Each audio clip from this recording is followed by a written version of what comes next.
اعوذ باللہ من الشیطان الرجیم بسم اللہ الرحمن الرحیم۔ پنڈی پوسٹ کے ناظرین کو چودھری محمد اشفاق اور پنڈی پوسٹ کی پوری ٹیم کی طرف سے السلام علیکم۔ ناظرین، رمضان المبارک بالکل قریب آ چکا ہے، صرف ایک دن باقی ہے، اور آج کا دن استقبال رمضان کا دن کہلاتا ہے۔ اس دن کو ہم نے رمضان المبارک کو صحیح طریقے سے، بہتر طریقے سے، روٹین سے ہٹ کر کام کرنے کے لیے اپنے آپ کو تیار کرنا ہوتا ہے۔ رمضان المبارک بہت برکتوں اور رحمتوں والا مہینہ ہے۔ اس کی برکات کیا ہیں، اس کے فضائل کیا ہیں، اسی والے سے بات چیت کرنے کے لیے ہمارے ساتھ آج خطہ پٹوار کی نہایت ہی معروف مذہبی شخصیت جناب قاری محمد نظیم رضوی صاحب موجود ہیں۔ ہم ان سے ان کا تعارف بھی پوچھیں گے، ان سے ان کا ذاتی والے سے انٹرویو بھی کریں گے کہ یہ دین کی طرف کیسے راغب ہوئے۔ ماشاءاللہ خطہ پٹوار میں انہوں نے دین کی بہت زیادہ خدمات شروع کر رکھی ہیں۔ انہوں نے بچوں اور بچیوں کا الگ الگ مدرسہ بنا رکھا ہے، جس میں بچے اور بچیاں قرآن پاک کی تعلیم حاصل کرنے میں مصروف ہے۔ تو ان سے یہ بھی پوچھیں گے کہ رمضان المبارک کا استقبال ہمیں کیسے کرنا چاہیے۔ ہمارے پیارے آقا حضرت محمد مصطفیٰ صلی اللہ علیہ وسلم دین، جن کے نام سے دین زندہ ہے آج، وہ رمضان کا استقبال کس طریقہ سے فرماتے تھے، اسی وجہ سے ان سے بات چیت کریں گے۔ قاری ندیم رضوی صاحب، ہم آپ کو اپنے پروگرام پنڈی پوسٹ لائیو شہروں میں خوش آمدید کہتے ہیں۔ شکریہ جی۔ محترم، سب سے پہلے آپ یہ بتائیں کہ ماشاءاللہ زندگی کے دن کیسے گزر رہے ہیں؟ اعوذ باللہ من الشیطان الرجیم، بسم اللہ الرحمن الرحیم۔ محترم، سب سے پہلے تو آپ کا شکریہ کہ آپ نے پنڈی پوسٹ کے اس فورم سے مجھ جیسے بندہ ناچیز کو بھی موقع دیا کہ میں چند گزارشات اپنے چاہنے والوں تک اور مسلمان بھائیوں تک پہنچا سکوں۔ اللہ پاک آپ کو اس کی جزائے خیر عطا فرمائے۔ تو الحمدللہ اللہ کے فضل سے جی بہت پیارے دن گزر رہے ہیں، بہت پیارا وقت گزر رہا ہے، اور زندگی کا مزہ آ رہا ہے کہ الحمدللہ ہمارا ہر لمحہ اللہ کے فضل سے دین کے کاموں میں گزر رہا ہے جی، صبح و شام الحمدللہ۔ اللہ پاک یہ اللہ کی خاص مہربانی ہے، ہم شکر ادا کرتے ہیں۔ اللہ پاک آپ کو لمبی زندگی دے۔ ماشاءاللہ جی آمین۔ علاقے میں بہت زیادہ اچھے کام کر رہے ہیں اور دینی خدمات کے والے سے آپ پیش ہے۔ جی الحمدللہ۔ مطلب سب سے پہلے آپ یہ بتائیں کہ بچپن میں جب آپ چھوٹے تھے تو اس وقت سے آپ میں یہ دین کی تبلیغ کوئی کسی خاندان کے فرد کی طرف سے، والدین کی طرف سے جاری تھی، یا یہ دینی رغبت آپ میں کیسے پیدا ہوئی؟ جناب اس طرح ہے کہ الحمدللہ میں اللہ کا شکر ادا کرتے ہوئے تحدیث نعمت کے طور پر یہ بات عرض کروں جی کہ شروع سے ہی اللہ پاک نے مجھے نماز پڑھنے کی توفیق دی ہوئی ہے۔ ماشاءاللہ ماشاءاللہ۔ اور میں اللہ پاک معافی دے اگر مجھے کوئی یاد نہ ہو جی تو وہ بات ہے، اللہ معاف فرمائے، لیکن مجھے یاد نہیں کہ میری زندگی کی کوئی نماز باقی ہے۔ ماشاءاللہ ماشاءاللہ۔ اگر کبھی کوئی نماز کسی وجہ سے رہ بھی گئی ہے تو الحمدللہ اس کی قضا کر کے الحمدللہ اللہ کا جو فرض ہے، تو یہ نماز ہی کی برکات کی وجہ سے مجھے دین کی طرف رغبت ہے۔ مطلب ماشاءاللہ بہت خوشی کی جی بات، الحمدللہ جی۔ خوشی ہوئی کہ الحمدللہ۔ آپ نے یہ بتایا۔ مطلب آپ نے نماز کا ذکر کیا، جی تو الحمدللہ۔ یہ بھی میں پوچھنا ضروری سمجھوں گا کہ آپ نے کتنی عمر میں نماز شروع کی تھی؟ جی میں یاد ہے مجھے کہ جب میں چھٹی کلاس میں پڑھتا تھا، جی تقریباً میری عمر اس وقت 10-11 سال تھی، 11 سال ہوگی زیادہ سے زیادہ۔ جی۔ تو اس وقت الحمدللہ میں 5 وقت کی نماز پڑھتا تھا۔ مطلب یہ اللہ کی طرف سے کوئی کرم نوازی تھی۔ اسی والے ساتھ ہی کہ وہ سوال پیدا ہے کہ نماز جب آپ 9-10-11 سال کا بچہ ہوتا ہے، جی اس کے صحیح طریقے سے نہیں پتا ہوتا کہ نماز کتنی ضروری ہے کیسے، تو کیا کس نے، آپ کے والد نے، کوئی بھائی بڑا تھا جس نے آپ کو اس طرف سے راؤ کیا بھیا نماز پڑھنا بہت ضروری ہے اور اس کی پابندی کرو؟ جی اس طرح ہے کہ شروع سے ہی الحمدللہ ایک تو مجھے نعت شریف پڑھنے کا شوق تھا شروع سے۔ اسکول کی اسمبلی میں صبح نعت شریف کی سعادت مجھے حاصل ہوتی تھی، تو وہ کیونکہ نعت پڑھنے کی وجہ سے مسجد میں آنا جانا، اور اسپیکر لگے ہوتے ہیں، چھوٹا بچہ جب ہوتا ہے نا تو اسے اور زیادہ شوق ہوتا ہے میں اسپیکر پہ بولوں ذرا، تو وہ مسجد میں آنا جانا یہ نعت کی برکت سے ہوا۔ تو جب نعت شریف شروع کی اور نعت شریف کی ایک برکات ہے کہ مسجد میں آنا جانا شروع ہو گیا کہ اب صبح صبح بھی جا کر نعت شریف پڑھنی ہے، اور پھر وقت ملے تو شام کو جب قاری صاحب بچوں کو پڑھانے آتے تھے اس وقت پڑھنی ہے، تو اس طرح مسجد کی طرف ایسے بس اللہ کی طرف سے ہی رغبت ہو گئی الحمدللہ۔ مطلب جی آپ نے نعت شریف کا ذکر کیا، جی تو یہ الحمدللہ۔ بتایا کہ نعت میں آپ کے استاد کون ہیں؟ جی باقاعدہ طور پر تو نہیں ہے کوئی اس طرح کا سلسلہ، میں نے کوئی نعت خوانی کا ہنر سیکھا ہو، جی لیکن شکر الحمدللہ کہ شروع سے شوق تھا، اور شوق کسی بھی بات کی تکمیل کے لیے کافی ہے۔ بس ٹھیک ہے۔ جی الحمدللہ۔ مطلب جس طرح آپ نے فرمایا کہ آپ نے 9-10 سال کی عمر میں نماز شروع کی، جی الحمدللہ۔ ساتھ ہی نعت خوانی کی طرف راغب ہو گئے، جی تو الحمدللہ۔ مطلب آہستہ آہستہ عالم دین بننے میں کون سے ایسے عوامل کار فرما تھے آپ کے پیچھے جو آپ کو چھوٹی سی سطح سے ماشاءاللہ اتنی بڑی سطح پر لے آئے؟ جی شکریہ۔ بات اس طرح ہے کہ شروع سے ہی جب نعت شریف اور نماز کا ایک ماحول بنا جی تو اس میں الحمدللہ یہ ہوا کہ پھر جب نعت شریف پڑھنی ہوتی ہے یا نماز پڑھنے بندہ جاتا ہے تو دینی مسائل کی طرف بندے کی رغبت ہو جاتی ہے رغبت ہو جاتی ہے کہ بندہ کم از کم اتنے تو نماز کے وضو کے مسائل سیکھے۔ تو یہی عوامل نعت شریف کا پڑھنا اور یہی نماز کا جو ہے وہ ادا کرنا، یہی چیزیں میرے لیے الحمدللہ دین کی طرف رغبت کا سبب بنی ہے۔ اور الحمدللہ اللہ پاک نے کرم کیا، میں نے ایم اے اسلامیات تک میں گیا ہوں، میرا کلیئر نہیں ہو سکا تھا کچھ مجبوریوں کی وجہ سے، لیکن میں نے سیشن جو ہے ایم اے اسلامیات پنجاب یونیورسٹی سے الحمدللہ میں نے پڑھا ہے باقاعدہ طور پر، لیکن لاسٹ پیپر میں نہیں دے سکا، میری کچھ مصروفیات اور مجبوریاں۔ ماشاءاللہ محترم، آپ ہمارے لیے فخر کا باعث ہے کہ ماشاءاللہ ہمارے علاقے میں آپ جیسی دین کی خدمت والی شخصیت موجود ہے۔ مطلب آپ کا تعلق ایک زمیندار گھرانے سے ہے، جی الحمدللہ۔ تو آپ نے بجائے والدین کی طرح بھائیوں کی طرح کھیتی باڑی کا سلسلہ شروع کرنے کے آپ اس طرف دین کی طرف راغب آ گئے، تو یہ کیا آپ کے ذہن میں یہ بات کس طرح آئی کہ میں اس کام کو چھوڑ کر اس دین کی خدمت کی طرف آ جاؤں؟ جی شکریہ۔ اصل میں بات یہ ہے کہ یہ اللہ کا نظام ہے، نظام قدرت ہے، اور میں اکثر یہ کہا کرتا ہوں کہ یہ پوری دنیا کا نظام ہے، یہ ایک گاڑی کے پرزوں کی طرح ہے۔ جی تو ایک بندہ ہوتا ہے وہ اللہ نے کیونکہ دنیا کا نظام چلانا ہے، یہ رب کی حکمت ہے، جی جی ہر کام کے لیے رب نے بندوں کے دلوں میں ڈالا ہوتا ہے کہ تو نے یہ کام کرنا ہے۔ دو بھائی ہوتے ہیں، ایک کہتا ہے کہ میں نے گھر والوں سے وہ کہہ دیتا ہے کہ میں نے درزی بننا ہے جی، مجھے کام سکھانا ہے، سکھانے تو اور کچھ نہیں کرنا، مجبور ہو جاتے ہیں گھر والے، اسے بٹھا دیتے ہیں کسی ٹیلر ماسٹر کے پاس۔ ایک ہوتا ہے وہ کہتا ہے میں نے تو گاڑی لینی ہے، اس کا رجحان ادھر نہیں جاتا درزی والے کام کی طرف۔ یہ ایک مثال دے رہا ہوں۔ ایسے ہی اللہ نے دنیا کا نظام چلانا ہے ہر طرح سے، تو اللہ اپنے بندوں کے دلوں میں ڈال دیتا ہے۔ میں یہ سمجھتا ہوں کہ اس میں میرے ماں باپ کی دعائیں الحمدللہ شامل ہیں، اور میں یہ بھی سمجھتا ہوں، میں نے علماء سے سنا ہے کہ جو بندہ عالم دین سے علماء سے محبت کرتا ہے نا، اللہ ان کی نسلوں میں کوئی ایسا بندہ پیدا کر دیتا ہے دین کا خادم ہو۔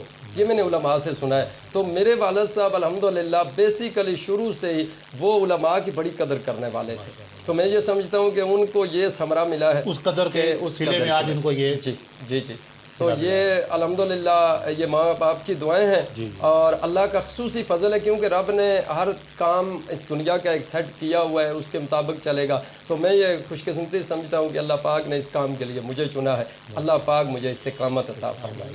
مطلب آپ نے بہت چھوٹی عمر میں نماز شروع کی، نعت خوانی شروع کی، علماء دین سے قرابت حاصل کی، تو آپ نے خود ذاتی طور پر دینی خدمات کا آغاز کب سے کیا اور کہاں سے کیا؟ جی الحمدللہ جی، میں نے باقاعدہ طور پر جو دینی خدمات کا سلسلہ شروع کیا وہ 4 اکتوبر 2010 بروز سوموار الحمدللہ جی ہم نے ساگری سٹاپ سے مدرسہ کنز الایمان کا آغاز کیا تھا۔ اچھا 4 اکتوبر 2010 صبح 7 بجے دعا ہوئی تھی، مجھے یاد ہے ایک چیز، اور 4 طلباء تھے ہمارے پاس، ایک میرا بانجا تھا خود جو اس وقت حافظ قرآن ہے جی، اور 3 اور لڑکے تھے ادھر کے ہی ایریا کے ہی، ان میں سے 2 بچوں نے حفظ قرآن مکمل کیا تھا، بعد میں 2 رستے سے ہی چھوڑ گئے تھے، وہ مکمل نہیں کر سکے تھے۔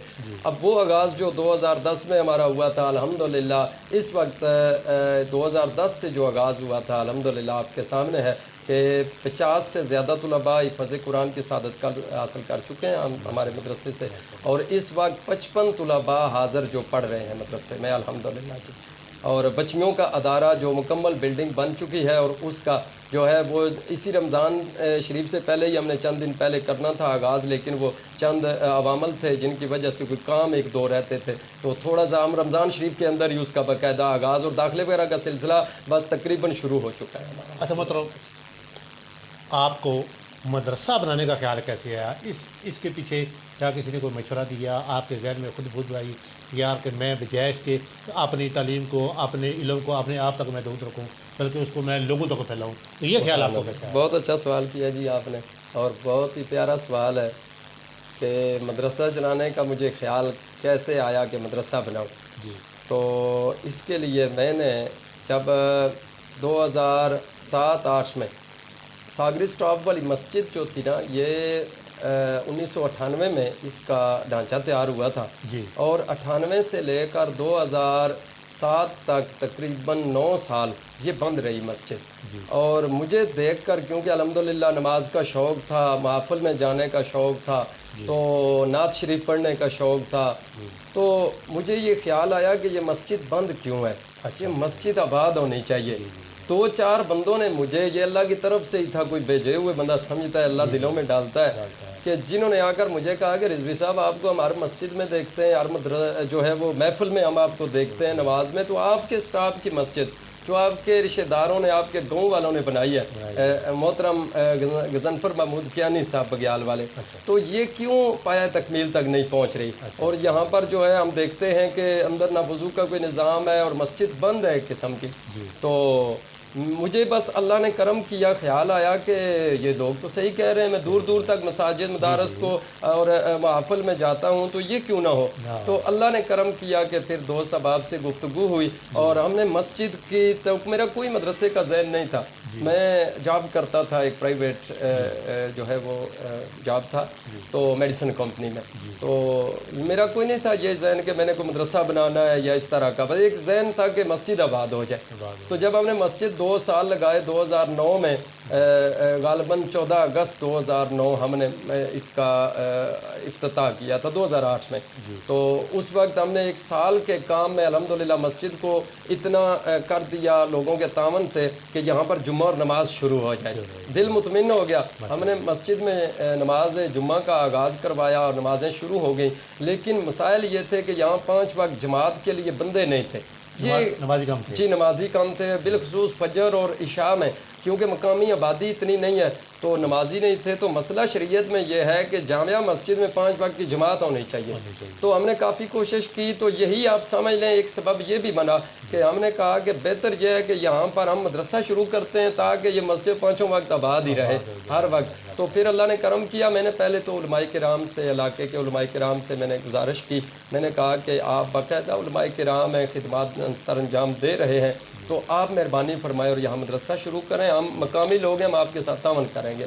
لیکن علماء کرام کی طرف سے کوئی مجھے خاص جواب نہ مل سکا، شاید اسی وجہ سے کہ ابھی میں اس سلسلے میں آیا ہوں تو مجھے پتہ چلا ہے کہ یہ کتنا مشکل کام ہے، شاید اسی وجہ سے علماء کرام نے زیادہ توجہ نہ دی۔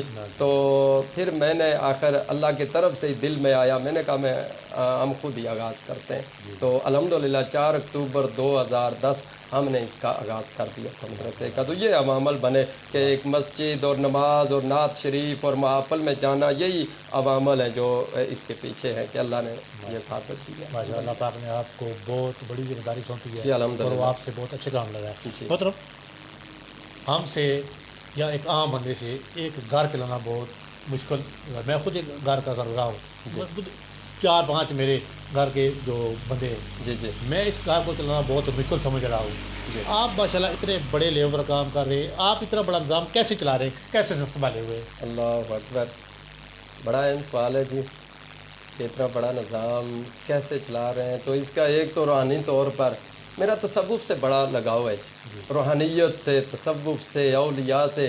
میں اکثر داتا علی اجویری علیہ رحمہ کی کشف المحجوب شریف اور غوث پاک کی جو لکھی ہوئی کتابیں ہیں، اور اس طرح اولیاء کی، پیر میر علی شاہ صاحب کی مہر منیر، اور یہ مثنوی شریف مولانا روم اکثر میں یہ پڑھتا ہوں. میرا لگاؤ ہے ایک روحانیت کی طرف سے، تصوف کی طرف. تو میں روحانی طور پر تو اس کا جواب یہ ہے کہ یہ اللہ ہی چلا رہا ہے، میری سمجھ سے بھی بالا تر ہے، کیونکہ قرآن کی برکتیں ہیں.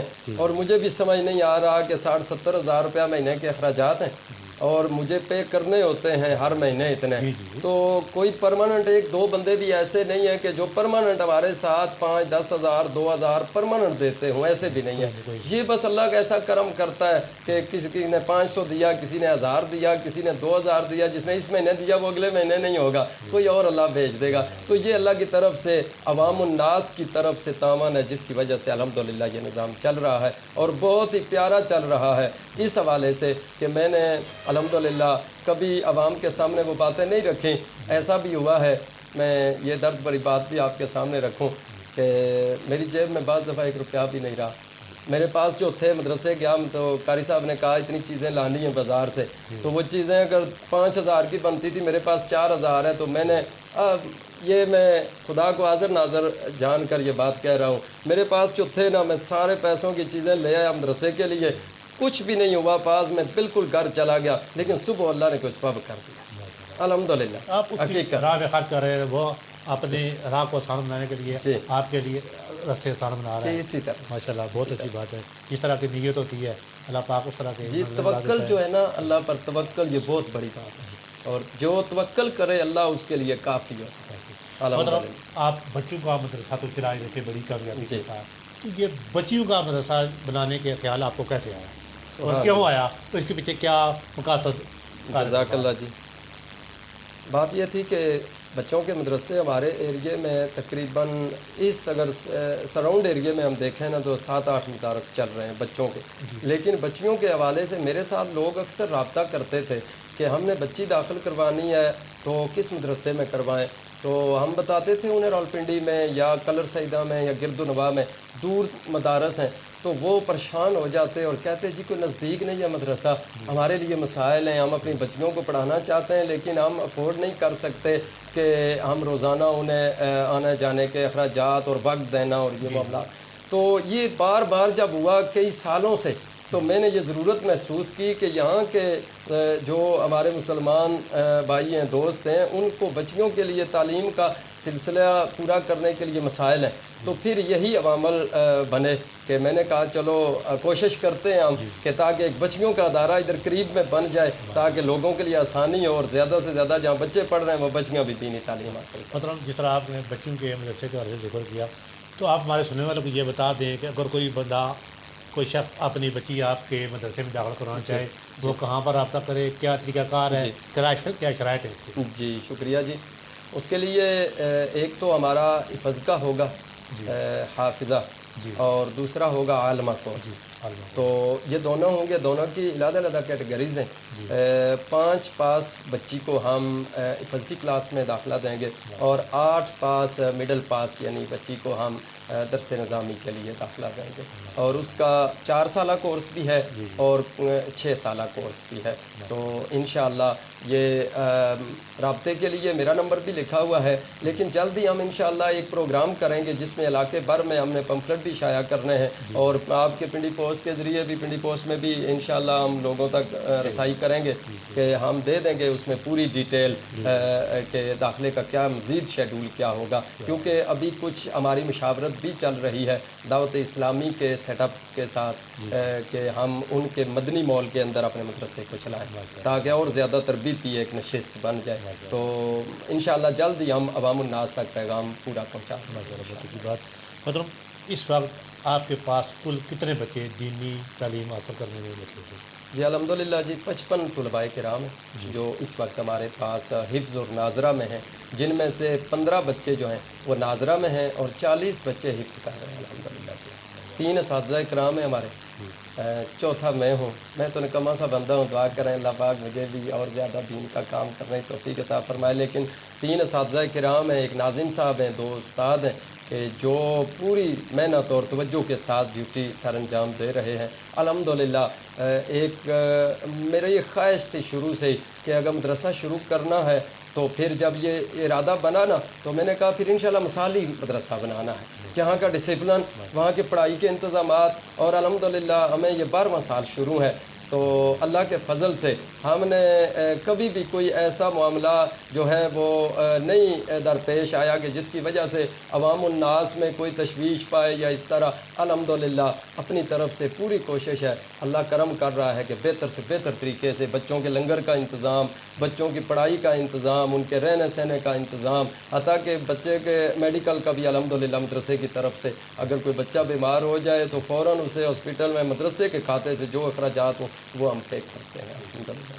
مطلب آپ بڑے اچھے طریقے سے مدرسے چلا رہے ہیں، تو میں ایک ایسا سوال جو میں آپ سے ضروری کرنا سمجھتا ہوں کہ بعض لوگ ویسے افواہیں پھیلاتے ہیں مدرسوں کے خلاف کہ یار مدرسوں میں بچوں پر بہت زیادہ تشدد کیا جاتا ہے، ان کو مارا جاتا ہے، تو آپ اس والے سے حقیقت سے ہمارے سننے والوں کو آگاہ کریں۔ جی سبحان اللہ جی، اصل میں فیس بک پہ دیکھا جائے نا تو یوٹیوب پہ کچھ ایسی ویڈیوز ملتی ہیں کہ جہاں پر استاد بچوں پر جو ہے وہ تشدد کر رہے ہیں یا ایسے، پھر ظاہر ہے لوگ جب دیکھیں گے تو ان کا تو ایک ٹرینڈ بنے گا، وہ کہیں گے بھائی ہم نے تو خود دیکھا ہے کہ سب مدرسے ایسے ہیں۔ جی سب ایسے ہیں۔ اصل چیز یہ ہے کبھی کبھار کسی میں ہوتا ہے جی اسی طرح ہوتا ہے کہ کبھی کبھار، اور یہ بھی ہو سکتا ہے کہ وہ تشدد کا معاملہ نہیں ہونا چاہیے بیسیکلی، لیکن وقتی سچویشن ایسی بن گئی ہو، بچے نے کوئی ایسی غیر ذمہ دارانہ حرکت مجبوری کی بن ہو، جاتی ہے، مجبوری بن گئی ہو کہ سب کے لیے ایک سبق بن جائے کہ آئندہ ایسی حرکت کوئی نہ کرے۔ بعض دفعہ یہ بھی ہوتا ہے، لیکن پھر بھی میں کہتا ہوں ہونا نہیں چاہیے ایسا۔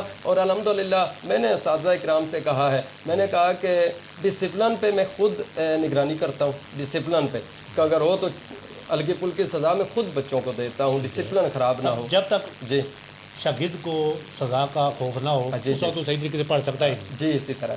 اور دوسرا رہی بات سبق پہ، تو میں اکثر اساتذہ اکرام سے یہ کہتا ہوں کہ بچے کو اگر ایک دن سبق یاد نہیں ہے تو آپ محنت کریں، بچے سے بھی کہیں دوسرے دن ہو جائے گا۔ سبق پہ ہم نے الحمدللہ کبھی اتنا زیادہ وہ نہیں کیا فورس۔ ویسے بھی جو پہلا دور تھا، آپ بھی اسکول میں پڑھتے رہے، ہم بھی، اس وقت تو اسکول میں بھی اچھی بھلی سزا مل جاتی تھی، اور گھر والے آ کر کہتے تھے کہ آپ نے اچھا کیا ہے، استادوں سے کہتے تھے اچھا کیا، اسے اور ماریں کہتے تھے۔ اور اس وقت کے لوگ بھی ماشاءاللہ سلجھے ہوئے، اور ان کی تعلیمی جو ایبلٹی ہے وہ زیادہ ہے، لیکن اب ماحول بھی ایسا بن چکا ہے، اب تو اسکولوں کے باہر بھی لکھا جا چکا ہے کہ مار نہیں پیار۔ تو بہرحال الحمدللہ جی ہمارا تو ہے ہی ایک دینی معاملہ، تو اس میں تو پیار ہی پیار ہے انشاءاللہ۔ جی مطلب آپ اتنے بڑے لیول پر کام کر رہے ہیں، تو کیا اس حوالے سے آپ کو کچھ مشکلات کا سامنا بھی کرنا پڑتا ہے؟ جی مشکلات تو ہیں۔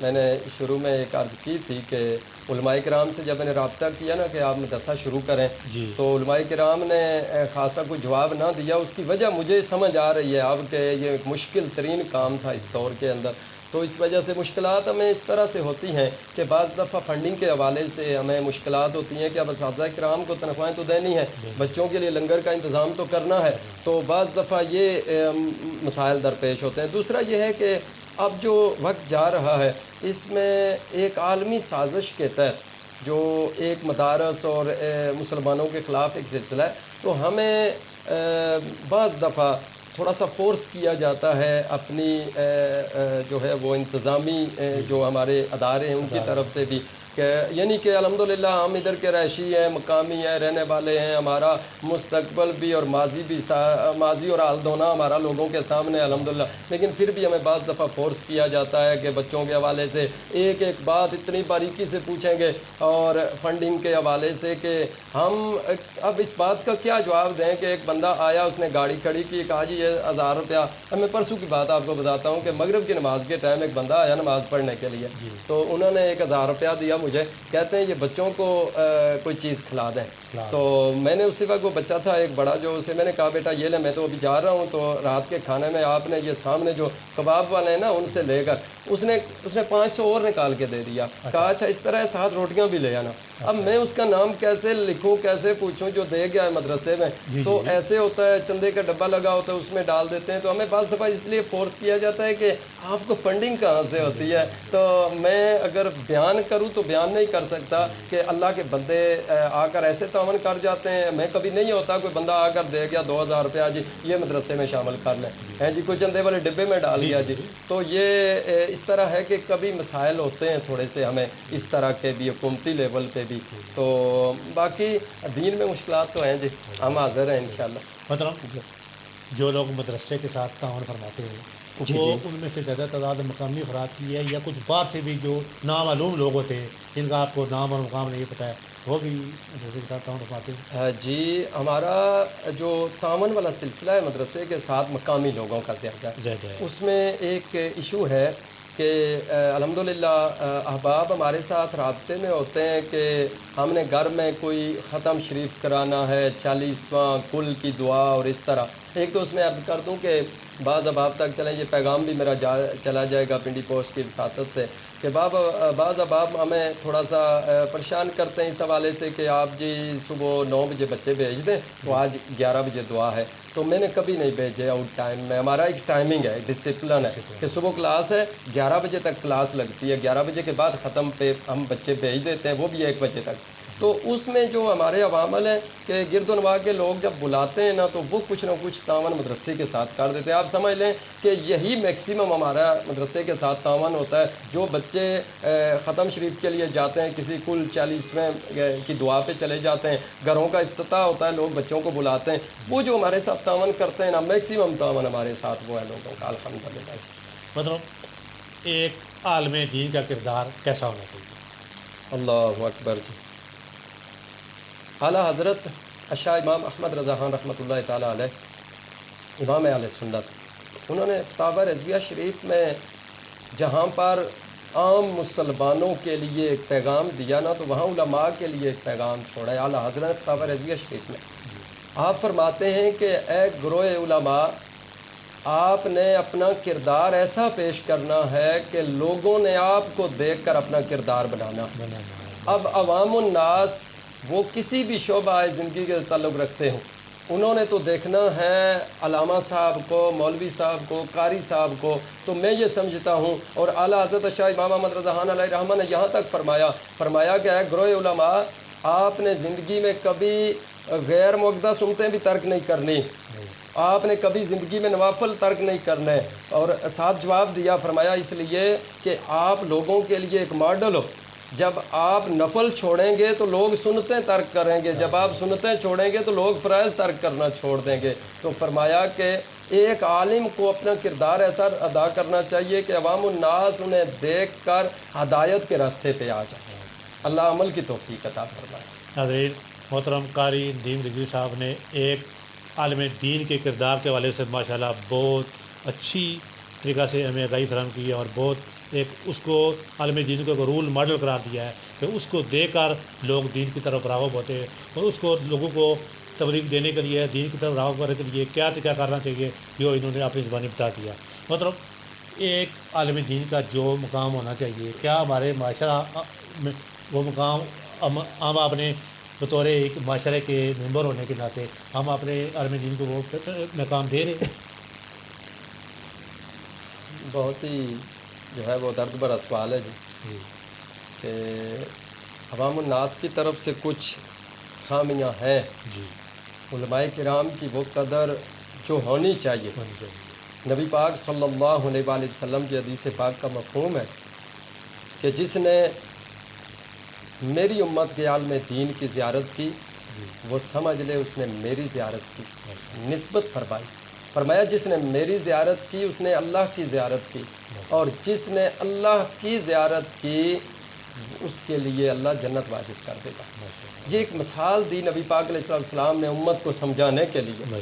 تو عالم دین کی قدر, عزت, منزلت یہ تو اللہ کے ہاں ہے, اللہ کے ہاں ہے, لوگ سمجھیں یا نہ سمجھیں. لیکن ہمارے معاشرے میں اس طرح سے علماء کرام کو وہ رسپیکٹ نہیں دی جاتی جو ہونی چاہیے. معذرت کے ساتھ, آپ دوست ہیں, بھائی ہیں ہمارے, آپ کی وساطت سے یہ پیغام جا رہا ہے کہ اکثر دیکھنے میں آتا ہے، آپ دیکھ لیں اس حوالے سے کہ اگر کسی آپ دیکھتے ہیں ایک عالم دین ہے، وہ ڈیوٹی کر رہے ہیں ایک جگہ پہ، الحمدللہ وہ اپنی ڈیوٹی پوری کر رہے ہیں، لیکن ان کے معاملات کو دیکھنا یہ عوام الناس کی ذمہ داری ہے۔ انہوں نے تو 5 وقت نماز پڑھانی ہے، بچوں کو قرآن پڑھانا ہے، وہ اب نوکری ڈیوٹی جاب کے لیے تو نہیں جا سکتے۔ تو ایک حوالے سے میں یہ سمجھوں گا کہ علماء کرام اپنی سوید پوشی میں رہتے ہیں، وہ کبھی کسی کے سامنے نہ ہی کوئی ایسی بات کرتے ہیں، نہ ہاتھ پھیلاتے ہیں، لیکن معاشرے کی طرف سے بالخصوص اگر آپ دیکھیں، اب ہمارا تو روز واسطہ پڑتا ہے، آپ دیکھیں کہ ایک بندہ ہے جس کی 40-50 ہزار تنخواہ ہے،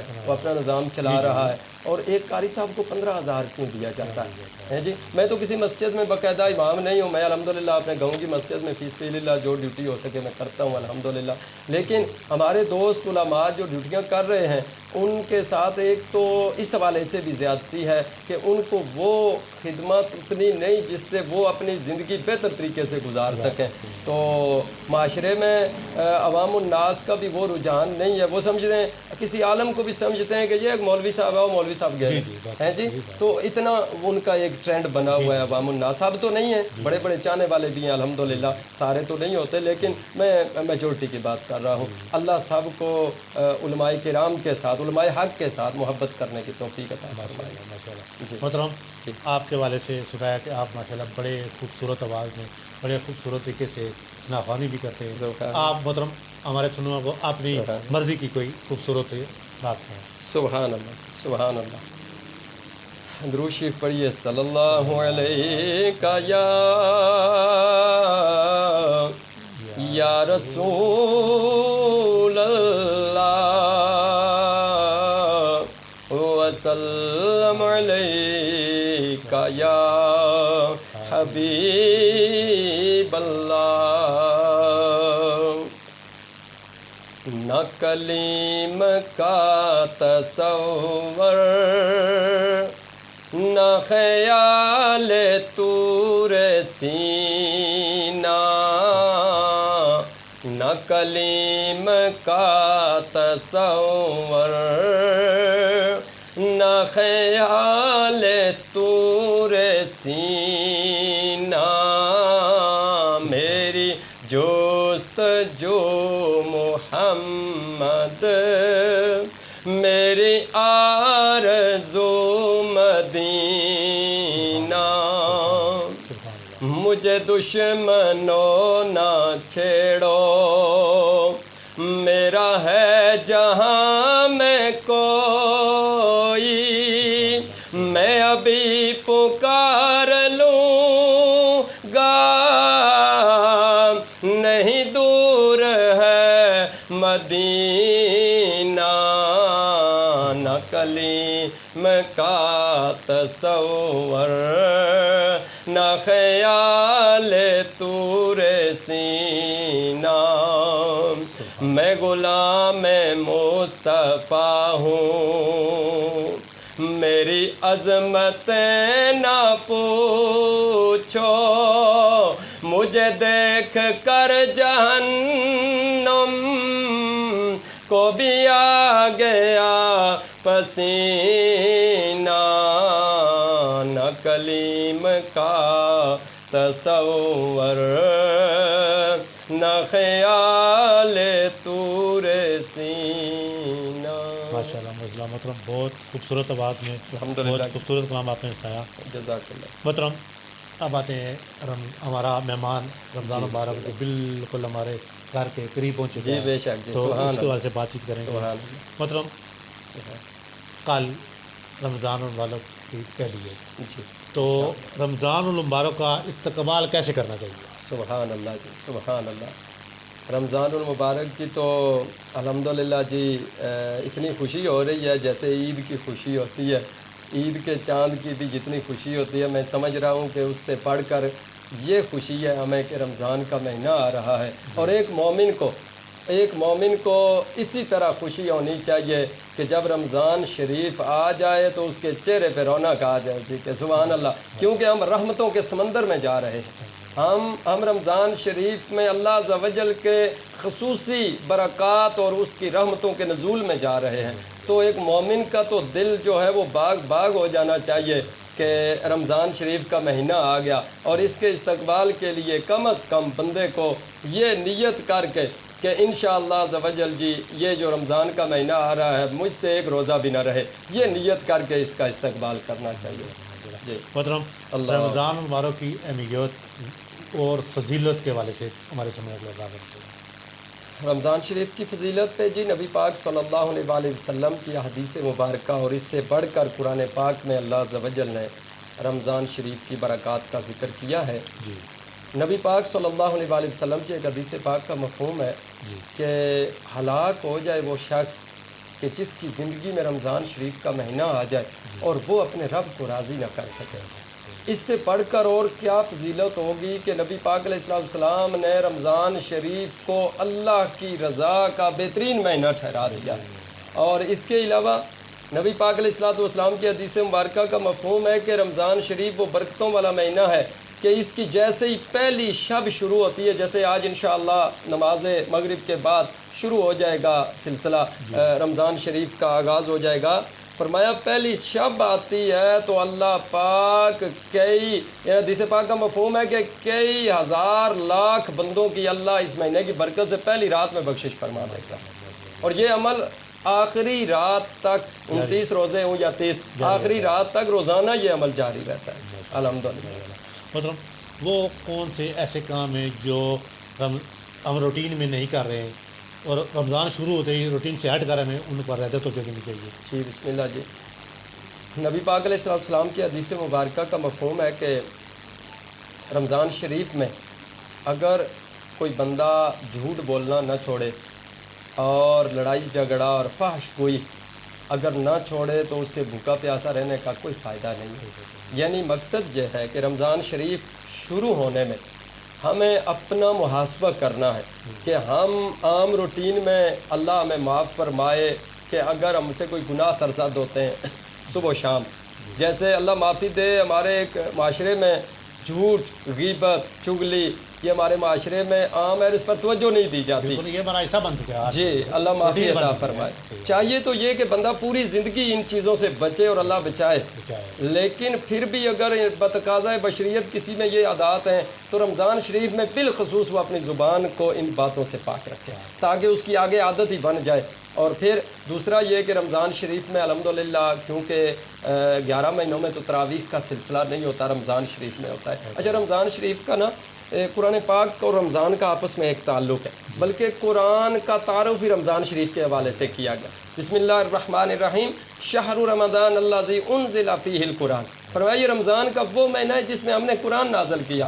انا انزلناہ فی لیلۃ القدر، ہم نے اس قرآن کو شب قدر میں رمضان میں نازل کیا ہے۔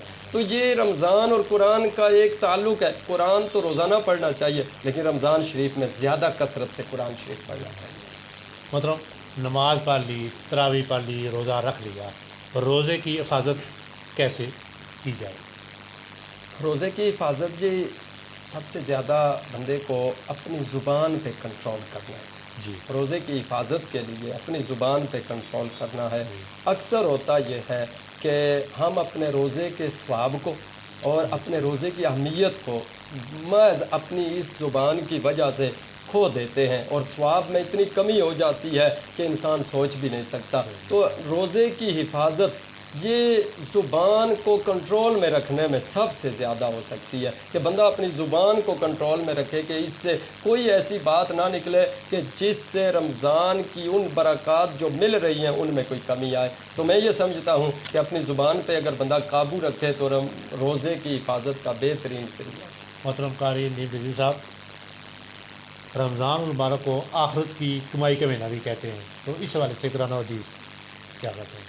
جی بسم اللہ الرحمن الرحیم، آخرت کی کمائی یعنی نیکیوں کی بہار کا مہینہ اسے کہا جاتا ہے۔ نیکی کمائی اس لیے جاتی ہے کہ آخرت میں کام آئے گا کام آئے۔ نیکی۔ تو وہ نیکی جو ہم عام دنوں میں ایک کماتے ہیں نا آخرت کے لیے، وہ ہوتی ہے مثال کے طور پر ہم نے نفل پڑھے تو نفلوں کا ثواب ملا، آخرت میں ہمیں نفلوں کا ثواب ملا۔ لیکن نبی پاک علیہ السلام نے فرمایا کہ میرا جو امتی رمضان شریف میں نفل پڑھے اللہ اسے فرضوں کے برابر ثواب عطا کرے گا۔ تو پتہ چلا کہ آخرت کے لیے رمضان شریف میں ہم نیکیاں اکٹھی کر سکتے ہیں۔ 70 گنا ثواب بڑھا دیا جاتا ہے، 70 گنا۔ قرآن کا ایک حرف پڑھیں 10 نیکیاں ملتی ہیں، 70 گنا بڑھا دی جاتی ہیں۔ تو آخرت کے لیے یہ سامان ہے کہ ہم جتنا زیادہ اس قرآن پاک کی تلاوت کر کے، ذکر کر کے، نوافل ادا کر کے ہم آخرت کے لیے نیکیوں کا ایک انبار اکٹھا کر سکتے ہیں۔ یہ نیکیوں کے موسم بہار کا نام رمضان شریف ہے۔ محترم قاری صاحب، رمضان المبارک کیا ہمیں سخاوت کا درس بھی دیتا ہے؟ اور اس کے ساتھ ہی ایک اور سوال جڑا ہوا ہے کہ اللہ پاک سخاوت کے والے سے مسلمانوں کے ساتھ اس ماہ رمضان میں کیا ایسا سلوک فرماتے ہیں؟ رمضان شریف میں نبی پاک علیہ السلام کی حدیث مبارکہ ہے، فرمایا کہ جو بندہ کسی روزہ دار کو روزہ افطار کروائے تو اسے روزہ رکھنے والے کے برابر ساتھ یہ بھی اس کی تشریح کرے کہ سخاوت رمضان المبارک کیسے کی جاتی ہے، کس طریقے سے کی جائے؟ جی صحیح ہے۔ نبی پاک علیہ السلام کی جو حدیث مبارکہ ہے نا کہ کوئی کسی کو روزہ افطار کروائے تو اللہ پاک روزہ رکھنے والے کے برابر اس کو ثواب دے گا۔ صحابہ نے عرض کی یا رسول اللہ صلی اللہ علیہ وسلم، ہم میں سے ہر کوئی بندہ تو اتنا استطاعت نہیں رکھتا کہ وہ کسی کو افطاری کروا سکے۔ تو فرمایا کہ یہ سعادت اس کے لیے ہے کہ جو ایک کھجور سے یا پانی کے ایک گھونٹ سے کسی کو روزہ افطار کروا دے۔ یعنی سخاوت کے لیے یہ ضروری نہیں ہے کہ مال زیادہ ہو، ہیں جی۔ وہ میاں صاحب کا ایک شعر یاد آ گیا ہے کہ مالاں والے سخی نہیں آندے تو سخیاں مال نہیں آندے، اتھے اتھے دوویں جہانی سخی کنگال نہیں آندے۔ تو مال سے سخاوت کا تعلق نہیں ہے، سخاوت کا تعلق دل سے ہے کہ بندہ کسی کے ساتھ کوئی بھی تعاون کر دے اور اس ماہ مبارک میں کسی کے لیے افطاری کا اہتمام کر دے۔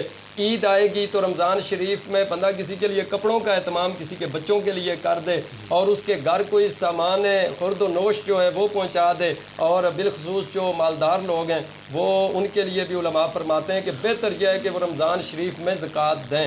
کیوں کہ اس کا ثواب 70 گنا ملے گا، زکوٰۃ کا ثواب علادہ، اور 70 گنا بڑھا کے دیا جائے گا۔ اور دوسری طرف یہ کہ جب وہ رمضان شریف میں دیں گے تو غریب لوگوں کے لیے رمضان شریف گزارنا اور جو عید آ رہی ہے اس پہ اپنے بچوں کے لیے خوشیاں میں شریک ہونا ان کے لیے زیادہ آسان ہو جائے گا۔ تو رمضان شریف ایک سخاوت کا نام ہے کہ جہاں پر، اور یہ رمضان شریف میں علماء فرماتے ہیں کہ بھوکا پیاسا رکھنے کی جہاں پر روحانی جو فضیلتیں ہیں اس سے ہٹ کر ایک ظاہری فضیلت یہ ہے کہ جس بندے نے کبھی بھوک پیاس نہیں برداشت کی، جب وہ بھوک پیاس دیکھے گا تو اسے پتہ چلے گا کہ بھوک کی کتنی شدت اور اس کی تکلیف کتنی ہوتی ہے، پیاس کی کتنی۔ پھر وہ لوگوں کے لیے بھی پانی اور کھانے کا زندگی میں اہتمام کرے گا کہ اگر کوئی لوگ غریب ہیں، بھوکے پیاسے ہیں تو یہ کتنی شدت کی چیز ہوتی ہے۔ تو سخاوت ہر طرح سے ہی رمضان شریف ہمیں سخاوت ہی کا درس دیتا ہے۔ اللہ سمجھنے کی اور عمل کرنے کی توفیق عطا فرمائے۔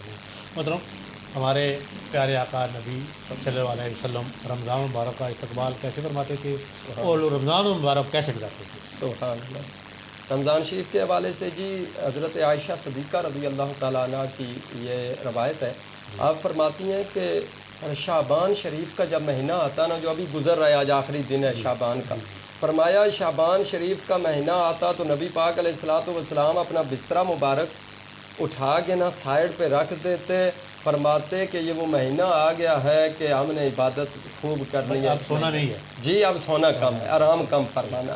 دوسرا یہ فرمایا حضرت عائشہ صدیقہ رضی اللہ تعالیٰ عنہ آپ فرماتی ہیں کہ جتنے نفلی روزے نبی پاک علیہ السلام شعبان میں رکھتے، اتنے کسی اور رمضان شریف کے علاوہ کسی اور مہینے میں نہیں رکھتے۔ مقصد کیا تھا؟ بسترے کو لپیٹ دینا اور کثرت سے شعبان میں روزے رکھنا کہ لوگوں کو پتہ چل جائے کہ آنے والا مہینہ کتنے فضیلت والا ہے۔ تو نبی پاک علیہ السلام روزے رکھ کر اور نوافل کی کثرت کر کے رمضان شریف کا استقبال فرمایا کرتے ہیں۔ مطلب روزے کو جسم کی زکوٰۃ کی ادائیگی کا ذریعہ بھی کہا جاتا ہے، جی جی تو قرآن و حدیث والے سے کیا کہتے ہیں؟ جی قرآن پاک میں اللہ پاک نے فرمایا کہ روزہ تم پر اس لیے فرض کیا گیا ہے تاکہ تمہارے اندر تقویٰ آ جائے۔ جی جسم کی زکوٰۃ روزہ اور تقوی، یہ تین چیزیں آپس میں لازم و ملزوم ہیں جی کہ علماء فرماتے ہیں کہ جتنا زیادہ نفس کو پالا جاتا ہے نا، جتنا زیادہ، تو یہ عبادت سے بندے کو دور کرتا ہے. یعنی کہ بندے کا زیادہ سونا، زیادہ کھانا، یہ بندے کے نفس کو پالنے کے لیے ہے.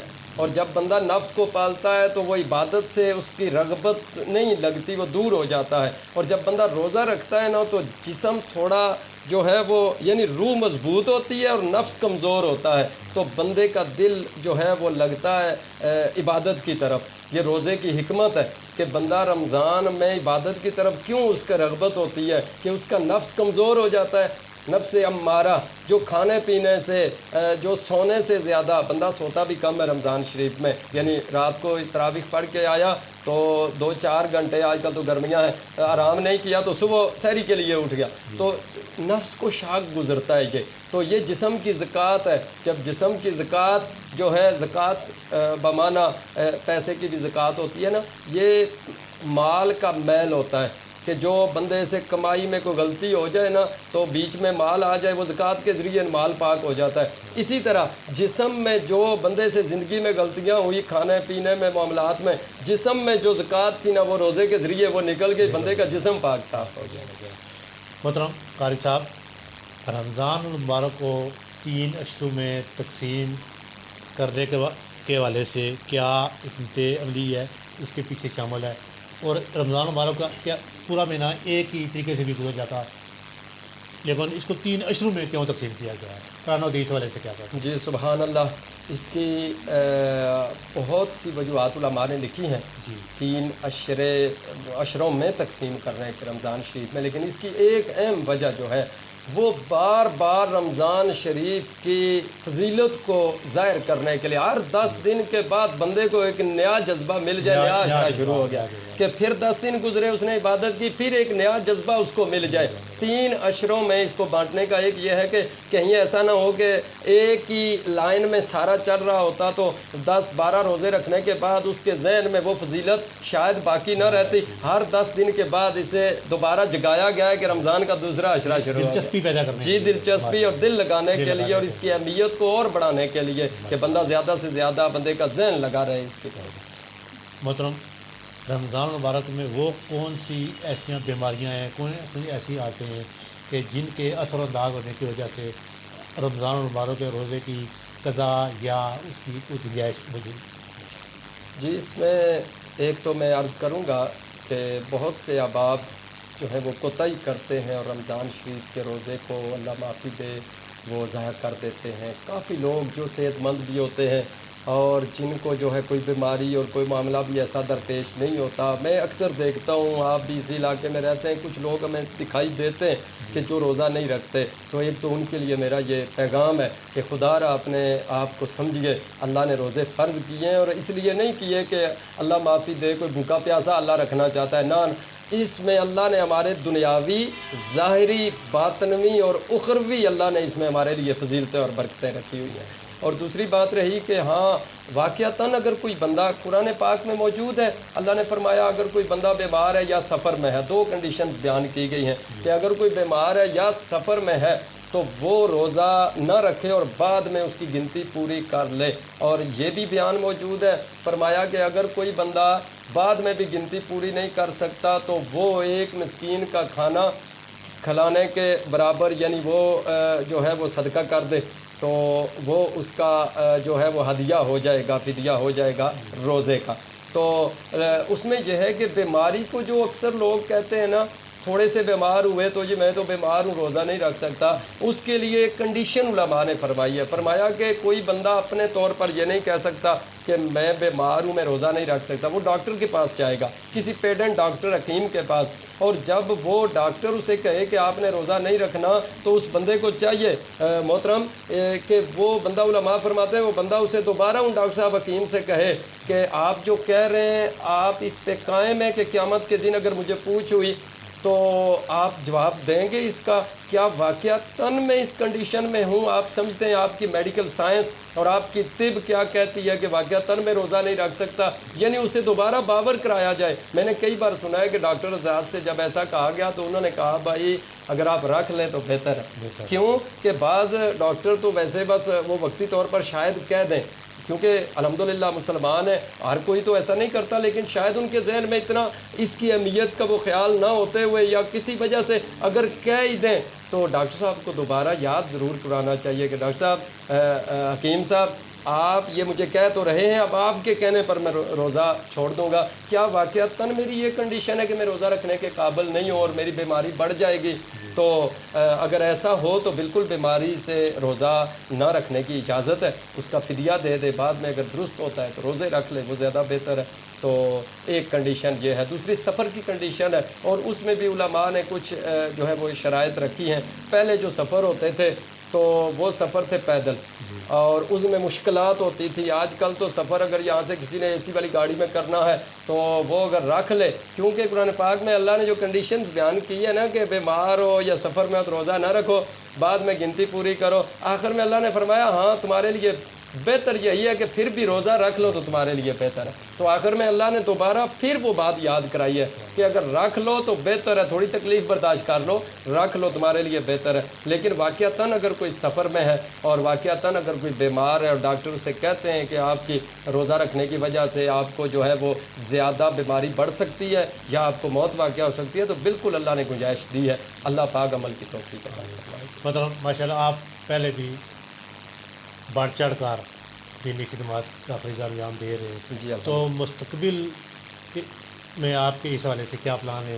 مدرسے کے حوالے سے آپ نے کیا سوچ رکھا ہے، کیا کرنا ہے؟ جی جزاک اللہ جی، انشاءاللہ جی میرے فیوچر پلان میں ایک تو ہے کہ ایک میں نے ویلفیئر شروع کرنی ہے انشاءاللہ، جب بھی اللہ نے توفیق دی میرے پلان میں موجود ہے، اور اس میں ہوگا کہ جو بچیوں کے لیے سلائی کڑھائی کا اور بچیوں کے لیے جو دستکاری اور ان کے لیے جو بنیادی گھریلو جو وہ کر سکتی ہیں پردہ میں رہ کر، تو ایک تو ویلفیئر کا اس میرا میں بھی اسلامی طرز شامل ہوگی؟ جی مکمل باپردہ سسٹم جی، اس میں بھی یعنی اس میں آپ یہ سمجھ لیں کہ ایک تو ویلفیئر ہوگی اور دوسرا اس میں ہم ایک طریقے سے لوگوں تک دین کا پیغام پہنچائیں گے، ایک تو یہ ہے، اور دوسرا ہے کہ انشاءاللہ زندگی میں درس نظامی کا بچوں کا مدرسہ بنانے کا میرا شوق ہے، پلان میں ہے، یہ جب اللہ کو منظور ہوگا انشاءاللہ اللہ کے فضل سے یہ بھی کریں گے۔ ایک مسئلہ میں آپ کی وساطت سے لوگوں تک پہنچانا چاہتا ہوں، جو ہر رمضان میں اکثر لوگ غلطی کرتے ہیں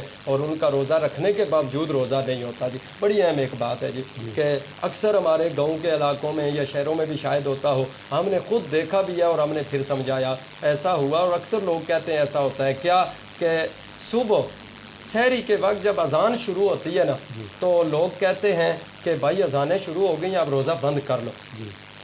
یہ کام ان کے لیے اتنا خطرناک ہے کہ ان کا تو روزہ ہوا ہی نہیں، آپ روزہ بند کر رہے ہیں۔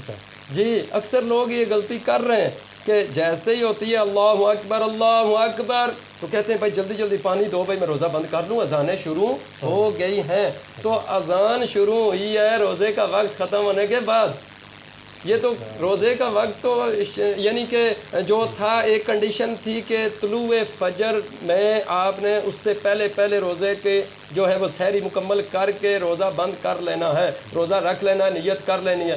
اب ایک بندے نے اذان شروع ہو گئی، اذان ہوتی ہی اس وقت ہے جب سحری کا وقت ختم ہو جائے تو اب جو بندہ اس میں یہ نہ کوئی کہے کہ 1 منٹ کی بات ہے، سورج 1 منٹ کا رہتا ہو کوئی بندہ کھا لے تو اس کا روزہ نہیں ہوتا، تو صبح کیسے ہو گیا کہ وہ وقت گزر چکا ہے۔ لوگوں کو احتیاط کرنی چاہیے کہ اذان ہونے سے 2 منٹ پہلے، آج کل تو سہولتیں فیسلٹیز ہیں، گھڑیاں ہیں، موبائل ہیں، ہر چیز ہے، تو 2 منٹ پہلے ہو سکے تو 5 منٹ پہلے، لیکن کم از کم 2 منٹ پہلے وہ افطاری سحری مکمل کر کے دعا کر کے اب اذان کا انتظار کریں کہ اذان ہوگی۔ اکثر لوگ یہ غلطی کرتے ہیں، اور میں اپنے سننے والوں کو یہ عرض کروں گا کہ اس حوالے سے غلطی کا ازالہ کیجئے، اپنے دوست احباب سے کہیں کہ وہ صبح جو وقت دیا گیا ہے اس سے 2 منٹ پہلے اذان کو نا، اذان کا کوئی تعلق نہیں ہے روزے کے ساتھ، روزے کی سحری اور افطاری کے ساتھ، اذان ہے نماز کے لیے، ادھر سورج غروب ہو گیا اذان نہیں ہوئی آپ افطاری کر لیں،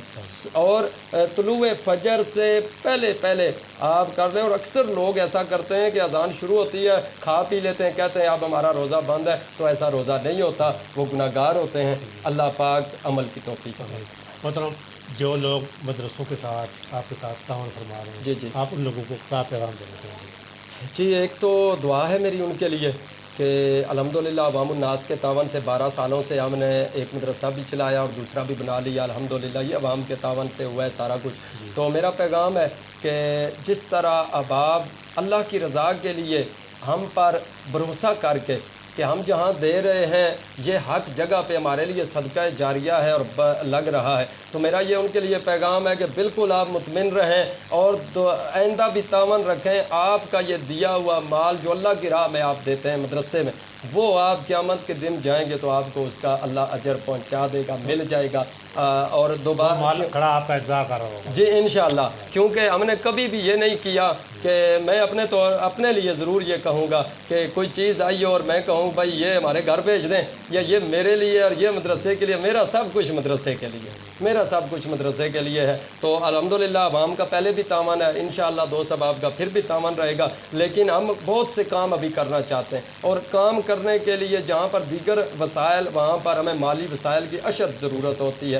تو ہم دوست احباب سے کہیں کہ جتنا ہو سکے، کیونکہ ایک ویلفیئر بھی ہم نے اس کا بھی کرنا ہے، بچیوں کا ادارہ جو ہے اس کے تقریباً میں جو کم و بیش لاگت ہے وہ مہینے کے ہمارے 50-60 ہزار روپے اخراجات شروع ہو جائیں گے جیسے ہی ہم مدرسہ شروع کر رہے ہیں۔ تو اب آپ سے کہوں گا کہ جس طرح ہو سکے تعاون کریں۔ ابھی یہ ماہ پاک ہے، اس میں زکوٰۃ دیں گے اور فطرانہ دیں گے، تو یہ ساری چیزیں مدرسے میں یتیم بچے بھی پڑھتے ہیں، غریب بھی پڑھتے ہیں، مسکین بھی پڑھتے ہیں، تو ان کے لیے پیش کریں۔ انشاءاللہ رسید لیا کریں ہم سے پورا انشاءاللہ ہمارے پاس یہ 12 سالوں کا ریکارڈ میرے پاس موجود ہے۔ جی الحمدللہ جی الحمدللہ۔ قرآن کے آخر میں کوئی عرفانہ کلام کے چند اشارہ اور سننے کے بعد سبحان اللہ، سبحان اللہ۔ صلی اللہ علیہ یا رسول اللہ وسلم علیک یا حبیب اللہ۔ کوئی بن گیا رونق اے پکھیاں دی، کوئی چھوڑ کے شیشے محل چلیا،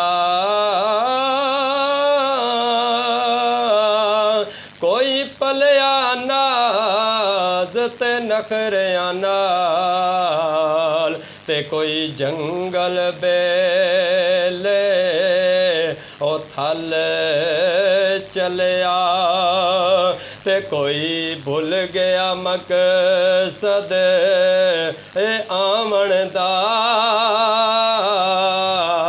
تے کوئی کر کے مقصد اے حل چلیا۔ اتھے ہر کوئی بلے شاہ مسافر، کوئی اج چلیا کوئی کل چلیا۔ بہت خوبصورت۔ ناظرین، ہمارے ساتھ موجود تھے جناب خطہ پٹوار کی نہایت ہی محترم شخصیت قاری نظیم احمد رضوی صاحب۔ ماشاءاللہ یہ ان کا علاقے میں دینی خدمات کے حوالے سے بہت زیادہ یہ کام کر رہے ہیں، اور یہ بہت بڑے منصوبے پر کام کر رہے ہیں، اور مستقبل میں بھی یہ اپنے ذہن میں ایک پلان تیار کیے ہوئے ہیں۔ تو آپ لوگ، آپ کو جتنی بھی گنجائش ہو، جتنی بھی توفیق ہو، اللہ پاک نے آپ کو جتنا بھی مال دے رکھا ہے، آپ ان کے ساتھ تعاون کریں۔ ماشاءاللہ یہ دینی خدمات کو پہلے سے بڑھ چڑھ کر انجام دینے کی کوشش کریں، انشاءاللہ۔ اور ان کا یہ بھی کہنا ہے کہ ہمارے مدرسوں کے ساتھ جو بھی لوگ تعاون فرمائیں ہم سے رسید حاصل کریں، اور ہم کسی بھی کام میں کسی بھی جگہ پر اپنے چاہنے والوں کو مایوس نہیں کریں گے۔ بچیوں کے والے سے انہوں نے داخلے کا سلسلہ بھی بہت قریب شروع کرنا ہے، یہ طریقہ کار بھی انہوں نے بتا دیا ہے۔ تو ہم کوشش کریں گے کہ اس طرح سے کہ ایسے ہیرے جو ہمارے خطے پٹوارے میں چھپے ہوئے ہیں، اور ماشاءاللہ چپکے سے، آہستہ سے، خاموشی سے بہت زیادہ دینی خدمات انجام دے رہے ہیں، ہم ان لوگوں سے آپ کی ملاقات آئندہ بھی کرواتے رہیں گے، اور کوشش کریں گے اپنے پروگرام میں دوبارہ ان کو دعوت دیں چند ماہ کے بعد اور ان سے مزید اچھی اچھی باتیں سنیں. اور آج انہوں نے ماشاءاللہ بہت اچھے طریقے سے ہمیں رمضان کے والے سے بھی آگاہی دی اور اپنے مدرسے کے والے سے بھی آگاہی دی. قاری صاحب آپ ہمارے پروگرام میں تشریف لائے, آپ نے ہمیں وقت دیا, آپ کا بہت بہت شکریہ. شکریہ. ناظرین اسی کے ساتھ آپ اللہ